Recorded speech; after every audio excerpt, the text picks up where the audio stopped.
Hi everybody, so I am not really going to be horrible. I'm actually going to be very nice and kind and respectful and hopefully helpful to these fine people who've offered themselves up to help me generate some low effort content, and that's fantastic, so thank you to them. It's always an amazing expression of courage and maturity to accept feedback on a public forum. I remember the days I used to do masterclasses and I always found them absolutely terrifying. Although generally the experiences ended up being positive afterwards. So this is just my sort of kind of immediate reactions. You might get different reactions from different people. That's part of the fun.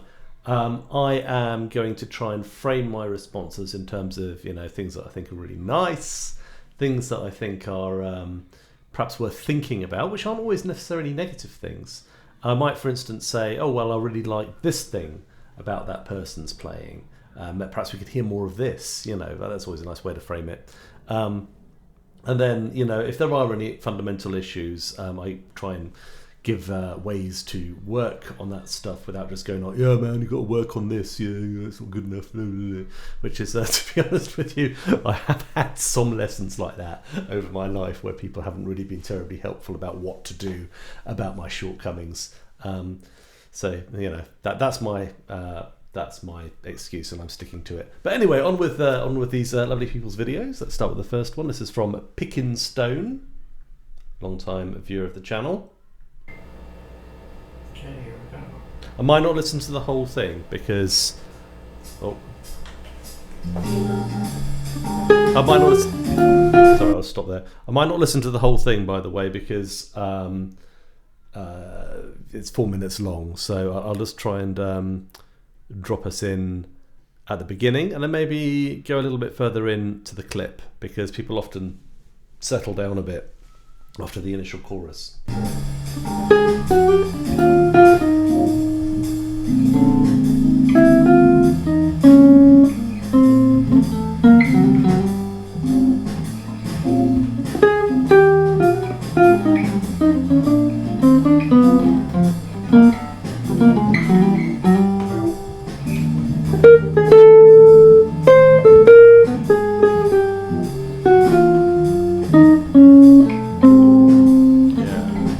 That last phrase, yeah, that nice. That's really nice.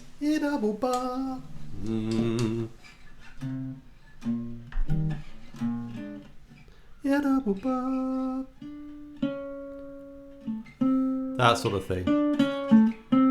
That's really pretty. I love phrases that resolve to the ninth. It can also be a bit of a cliche, but you know. You know,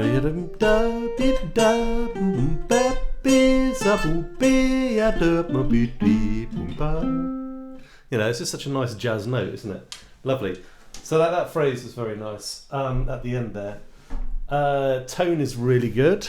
Very nice sound. I think it's an Eastman with an Attila Zoller pickup, if I'm not very much mistaken. The Zollers have a nice fat sound. I used one for years on the guitar I just played, actually. Pick technique looks good. There's a strong sense of the triplet swing. Now, here's the thing. I notice a lot of the time when my students play that they don't often have an enormous amount of confidence in what they're playing, as if they think it's not good enough. And I often think one of the helpful things about transcribing other people's solos is you realise how simple the ideas are that communicate strongly in music. Sorry, that's a bit of a convoluted sentence. You often don't realise how simple ideas can be. And if they're delivered with enough confidence and, like, you know, swagger, quite honestly, then they can come off as being much cooler than they actually are.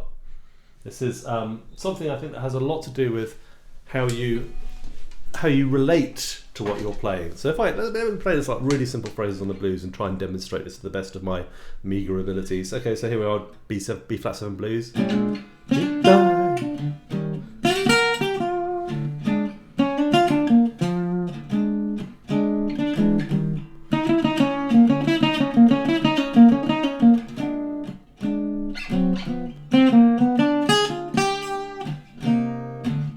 Now, none those phrases are going to set the world alight, right? They're all very third, fifth, bit blues. I played something else there, but hey, I'm improvising.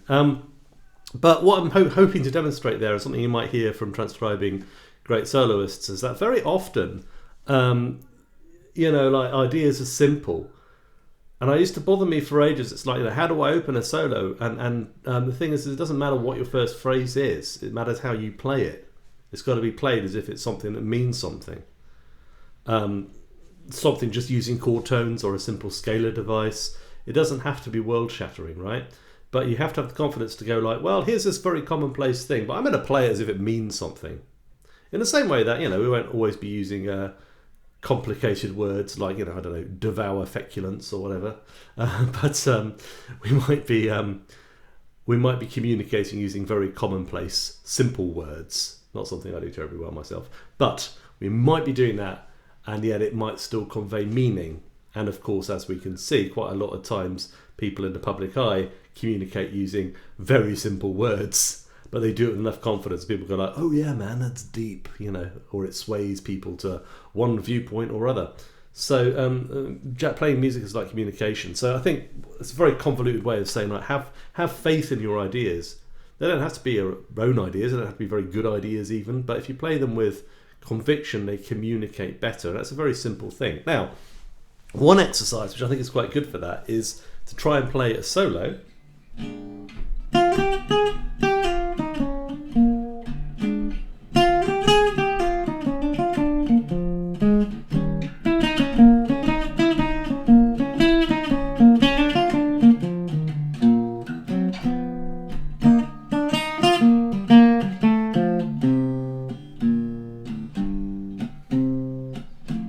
Then try and play the same thing again.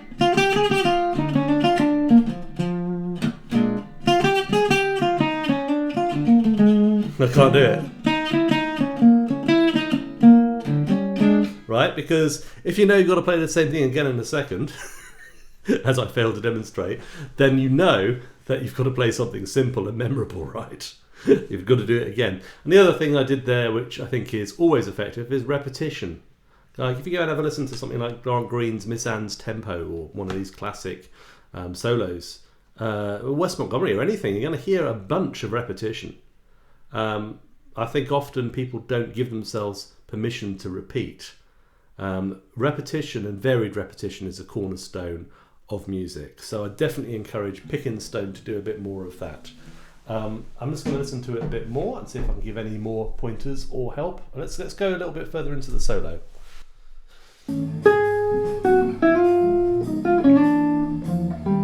Nice.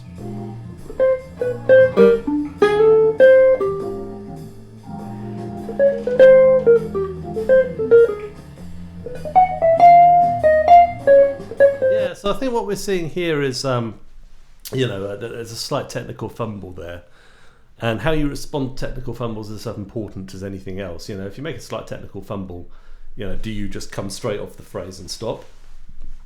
I think that's probably the thing that I found best to do in my experience, simply because otherwise it ends up being like, it can continue to be technically problematic, because often technical fumbles happen because you don't quite put your finger in the right place or something.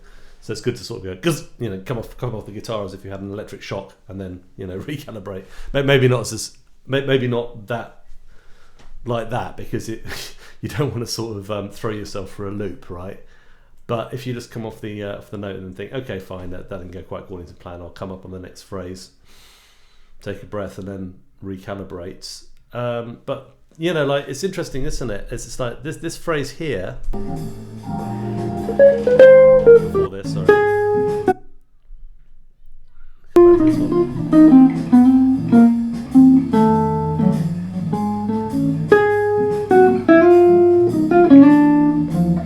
Yeah, that's great. Dibba-deem, bam, bam.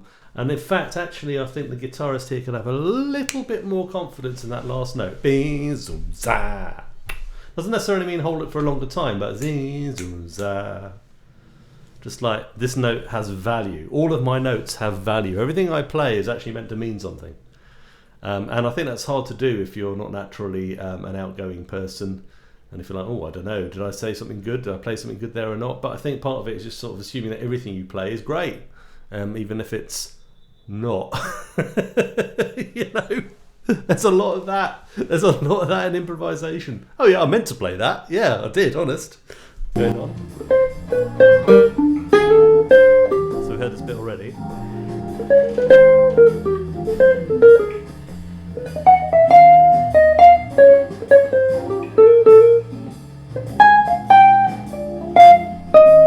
So for these double time phrases, again, I think it's a matter of just having them. Is that the basic pulse? 1, 2, 3, or 1, 2, 3.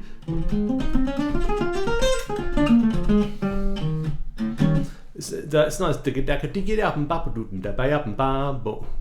Feel them as a rhythm rather than I'm playing notes. One of the ways to key more into the rhythm of that is to, I think, to, well, what I just did, scat sing the rhythm. Now, I didn't sing the same notes as I played, but I played a similar rhythm.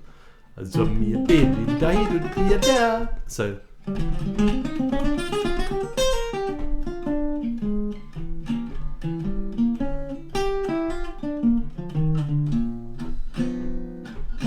so I don't really separate these sort of things out. I don't separate rhythm off anymore from intention. But I think intention can be a bit too much. It can make you rush. So if you're like, oh, I'm playing a really good phrase here, and I won't know until I listen back to myself.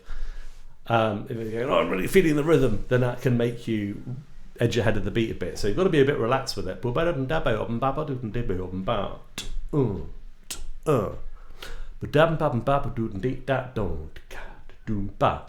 that 16th note double time thing, it kind of feels funky. If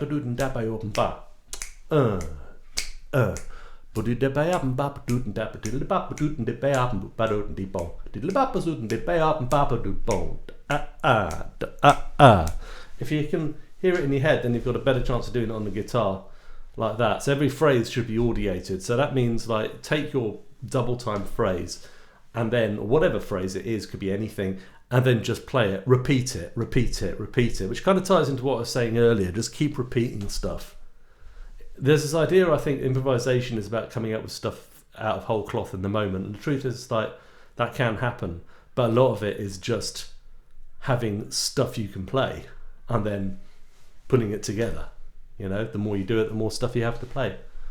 Anyway, it's a really nice sound.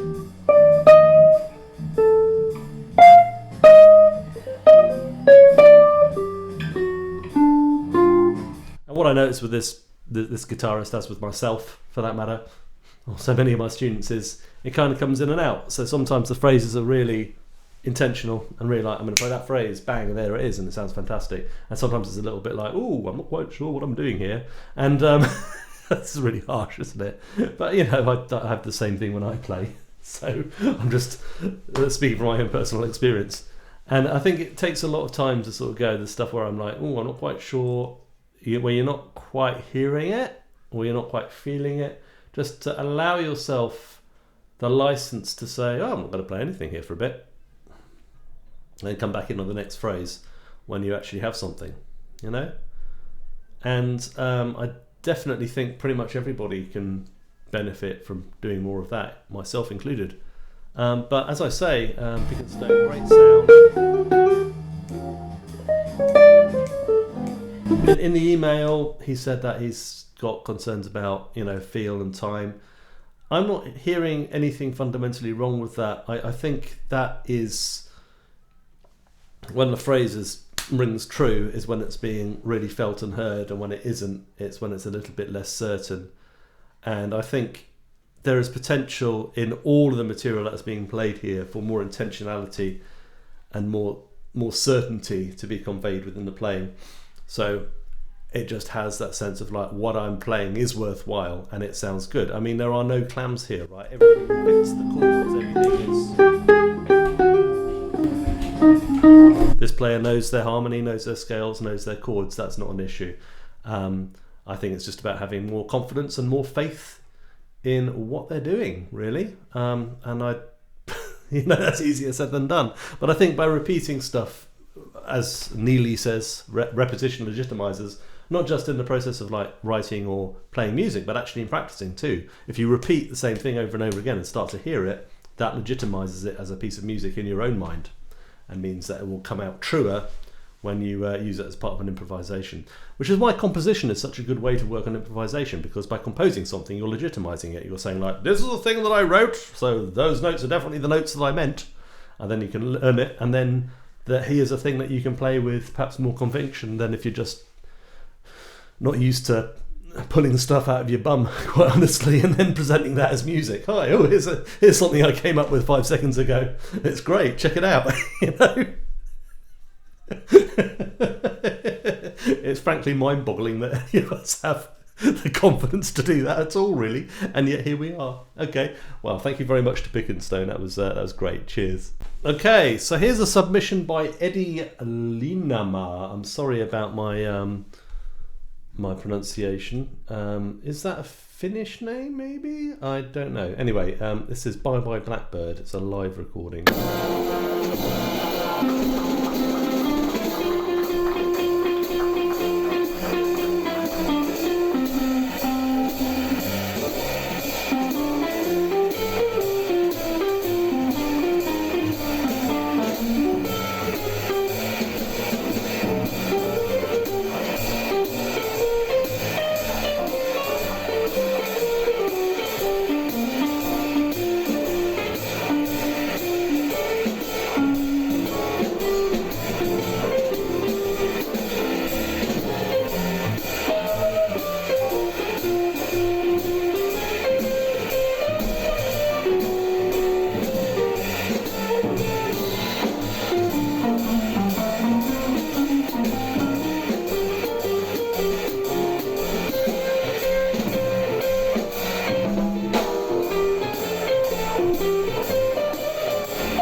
This is interesting because this kind of demonstrates the flip side, right? So there's a lot of conviction in this playing.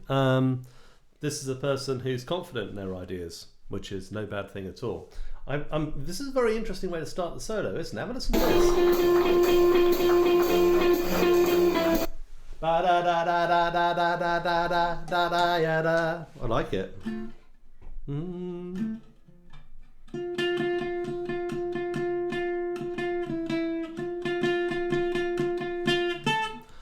So rhythmically, it's right across the beat, which is cool. You hear like Grant Green and people doing that. I think if you're going to play with something this sort of striking as an opening, because it's not something you don't actually hear that kind of da da da da da da da da da da da, that kind of repeated straight across the beat thing very much in jazz. It's the sort of thing I can imagine Monk doing, right? So if you're going to make that kind of bold statement, I think you need to build on it in your solo, and I think you need to be coming back to that repeated note motif throughout. So how that work in a tune like Bye Bye Blackbird? So.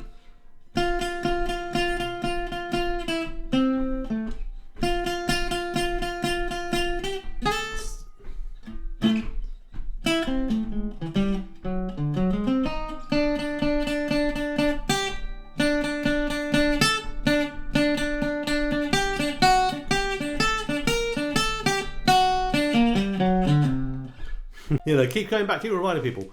Again, repetition legitimizes, but it's like, here's the thing. Da da da da da. Thing like Beethoven's Fifth Symphony. Ba da da da da da da da da da da da da da da. It's a classic thing of motivic composition. Where you're just building everything out of one motif, and those repeated notes are very bold. So if we listen to the solo. Carries on with this idea for a little bit, but then moves on. So there's nothing wrong with moving on, but I think it'd be nice to come back to it. Right? let's have a listen to what's going on here.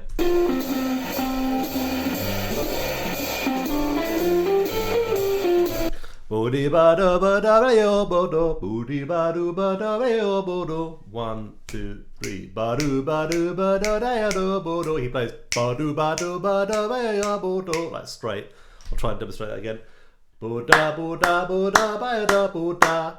Ba do ba do ba da da ya ba boda. Now, where does your swing sit?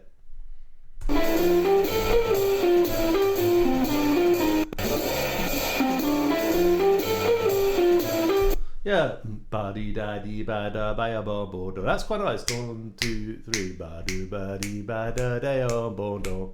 So this is an example of straight and late, which I think is the feel that Eddie is going for, rather than ba do 1, 2, 3. Ba do ba dee ba dee da dee ba bo da, which is kind of obviously more of an inequality in the eighth notes. So that's cool, and then there's a little triplet at the end, which is nice. Ba do ba do ba da da bo da.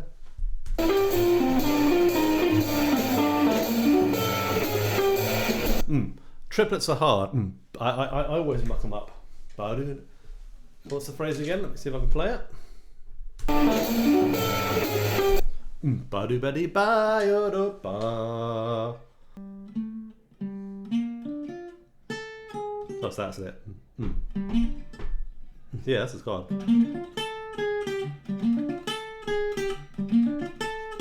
I'd probably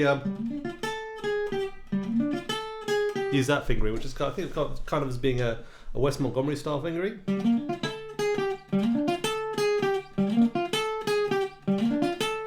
It's very easy to kind of not manage to articulate this mimic. Again, right, 16th notes is a double time. 1, 2, 3. So again, it's important to not rush them. Almost everybody rushes 16th notes. I know what I do.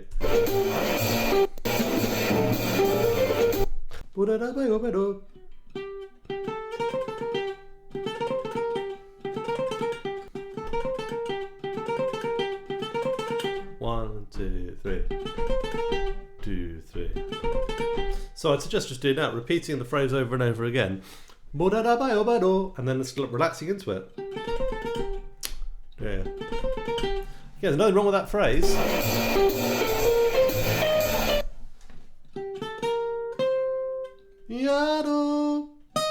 Yeah, it's that. So the thing I like about that is it builds on the last phrase. It's just the rhythm there, perhaps.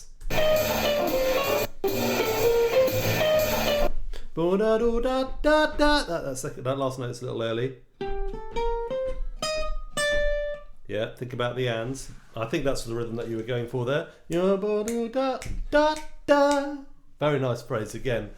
It's the rhythm and the sort of pre-hearing and the audiation which legitimizes all of this stuff. There's nothing wrong again with any of these notes. Another nice phrase. Very nice. And you can tell it's nice because I can hear everything, right? If it's not clear, I can't hear it, yeah? If it's not a good phrase, I can't. It's much harder to hear.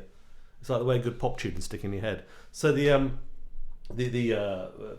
phrases are really good here. I think just a little bit more relaxation. That there's confidence there in the delivery, which is great. Perhaps that can just be dialed back a notch. I can hear the strings are being hit quite hard, which is again not necessarily a bad thing. It's certainly it cuts through in this, quite lo-fi recording. You can really hear the what is this from a year ago? It's really sort of really strong sound, but again, it depends what your personal aesthetic preference is. I would, when I hear myself make that kind of sound, I want to dial it back a notch. And that usually comes from me just sort of over-committing to what I'm playing, rather than the alternative, which is not committing enough, right?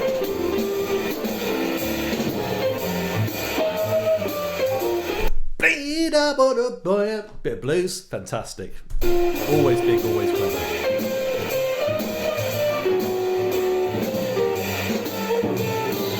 It's a little bit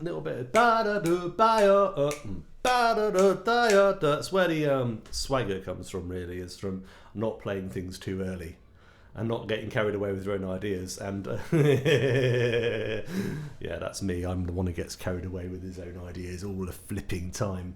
I'm the ideas guy who doesn't have the execution, right? If I had to define myself, it would be that, right? It should be quite obvious from the videos. I can have plenty of ideas, but really when it comes right down to it, it's down to the execution. And the execution has to be a little bit kind of relaxed and a little bit like, I don't really care too much how this turns out, which is, again, psychologically much easier said than done when you're in the heat of the moment on the bandstand.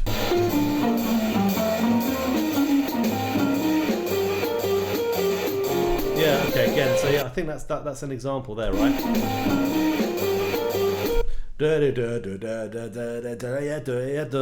I reckon Eddie felt he was really swinging at that point. I reckon it's like, yeah, already going for it. But actually, to really get into a deep pocket, you need to come off it slightly and just let it happen. This is a mistake I make all the time, which is I try to drive the swing. You can't really do that, and again, it's a little bit like, you know, he's got a really strong, I can really feel like Eddie's hearing everything he's playing, which is fantastic, but at the same time I kind of feel like there's a little bit of overcommitment to doing it. And what I'd say for Eddie is just like, you know, give yourself permission to not get so involved and to just sort of just sort of let it come out of the guitar, which is, again, much easier said than done. But, you know, all the phrases here.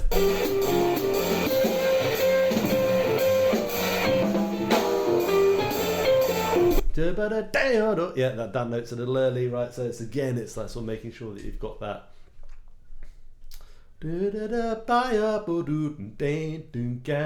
And again, like, you know, I can sing this stuff probably a lot more strongly than I can actually play it. Because very often I find that my technique or my articulation, the way I play the guitar, actually puts my timing out compared to the way I would sing a phrase. Consistently, I find that I'm much better sort of singing a, you know, metronome exercise than I am playing one, for instance, you know. So that's kind of crazy as well. Anyway, that was really nice. I mean, there's a lot of great phrases here, and there's a lot of conviction and strength in the playing. That guy there is cracking me up. I don't know if you can see that on your screen. It's a great, really unfortunate freeze frame. But the playing is strong, and I think again, you know, it's funny how these two different things, you know, on Pickenstone's case, perhaps not having the confidence of the ideas, perhaps not seeing what he's playing as being valid on one hand, or Eddie's sort of just kind of really going for it, but maybe just needing to come off the gas a little bit. But they both come a little bit from the same thing of having confidence in your ideas, either to, you know, hear them as legitimate to start off with, which I don't think is a problem for Eddie, by the way, or on the other hand, allow them to come out and allow them to speak to the audience on their own terms. And it's finding the happy medium between those two. So, but they both come from the same root in a way. Okay, so I'm just going to look at a random person now. This is their short on Rate My Jazz Improvisation. So I'm assuming it's reasonable to have a rate of this jazz improvisation. And this is somebody called Max Hudart. And they're doing a weekly jazz jam on Footprints. So I'm going to have a quick listen to this. This is a YouTube short, so it's not too long.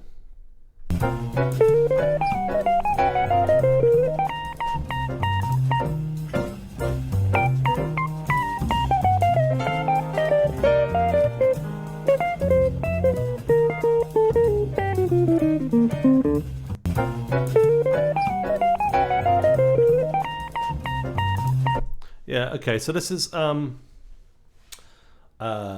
looks like some kind of Ibanez super strat with probably quite light gauge strings. So the challenge there will be to make a sound which is kind of mellifluous and kind of, well, jazz.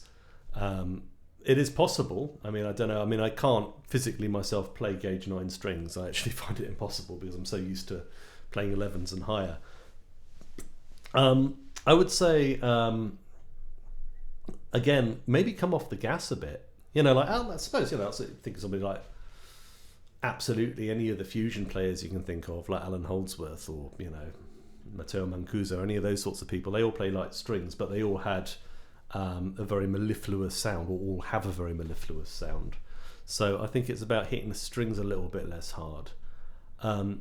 Again, it's this sort of thing of like, I've got an idea and I want to sort of, especially if it feels right on the edge of trying to put it out there on the instrument. So obviously this is a person who knows the modes and knows where all the right notes are. That's not an issue. I would say, again, it's a matter of understanding the rhythm that you're trying to improvise. So let's listen to this. I mean, that's a really nice phrase at the start there, right? So let's have a listen to that.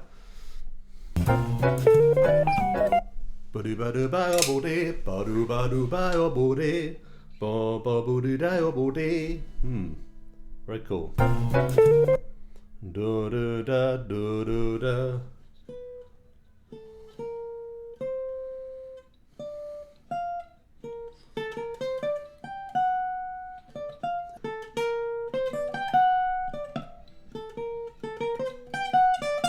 Yes, this is a classic jazz phrase. So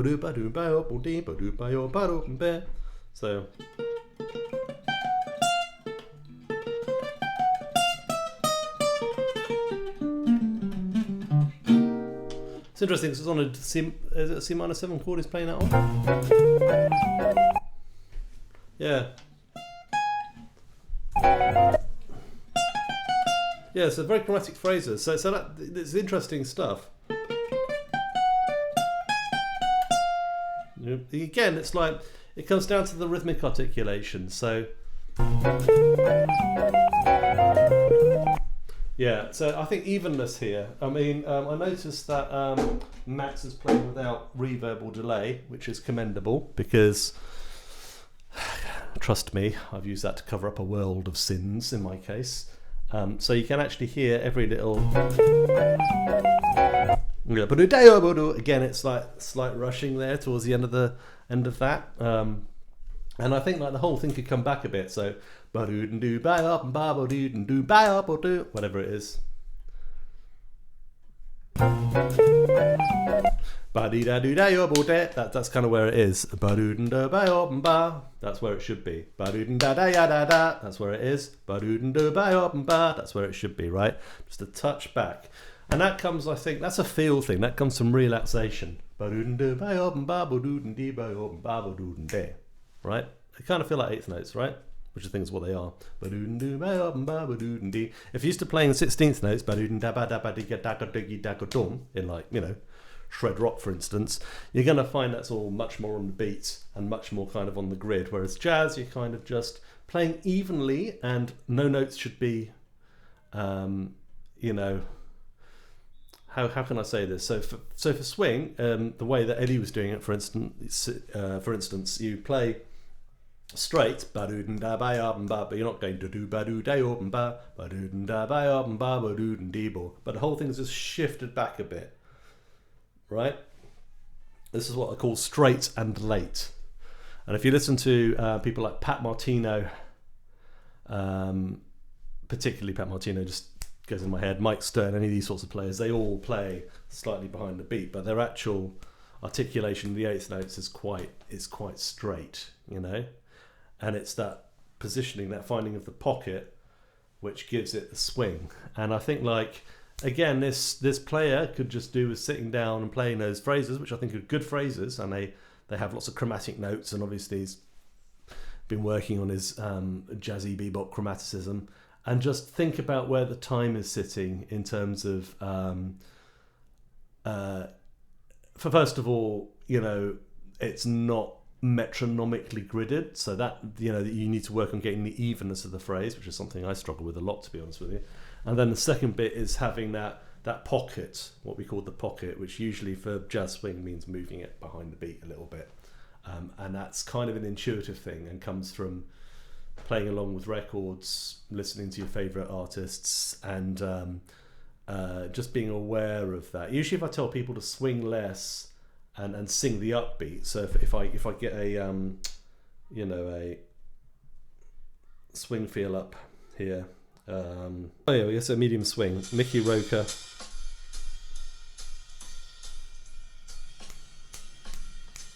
And